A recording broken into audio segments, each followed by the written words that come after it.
Guys সবাই কেমন আছো? আশা করি ভালো আছো। তো তোমরা দেখতে পাচ্ছ বন্ধুরা, আর আমি এখন তো দিল্লি আছি, তোমরা জানোই বন্ধুরা। আর দিল্লিতে আমি যে রুমে থাকি বন্ধুরা, বৃষ্টি পড়লে কিন্তু প্রচুর জল ঢুকে যায়, মানে চারিদিকে ঘরে ইঁদুরে গর্ত করে দিয়েছে বন্ধুরা। আর বৃষ্টি পড়লে খুবই থাকার কষ্ট হচ্ছে। তো আজকে আমি নিজের রুমটা মানে নিজে ভালো করে প্লাস্টার করে নিচ্ছি বন্ধুরা। তোমরা দেখতে পাচ্ছ আমি নিজের কাজটা নিজে ভালো করে নিচ্ছি, কারণ যে বন্ধুরা বৃষ্টি পড়লে কিন্তু খুবই জল ঢুকে যায় আর থাকার খুবই কষ্ট হয়।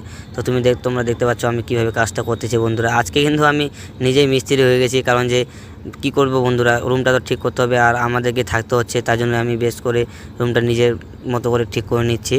আর পুরো ঘরটাই কিন্তু বন্ধুরা ইঁদুরে গর্ত হয়ে গেছে, তোমরা দেখতে পাচ্ছ ঘরটা। আর পুরো ঘরের মধ্যে ইঁদুরে গর্ত আর জল ঢুকে যায় বৃষ্টি পড়লে। আর আমি কিন্তু এখন ভালো করে নিজের কাজটা ঠিক করে নিচ্ছি, তোমরা দেখতে পাচ্ছ।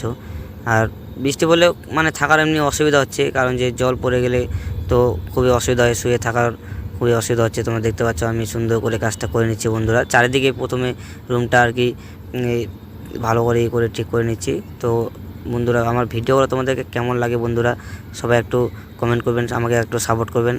আমি ঠিকমতো ভিডিও বানাতে পারছি না, কাজে চাপে বন্ধুরা। তো ভিডিওগুলো ভালো লাগলে একটা লাইক অবশ্যই করে শেয়ার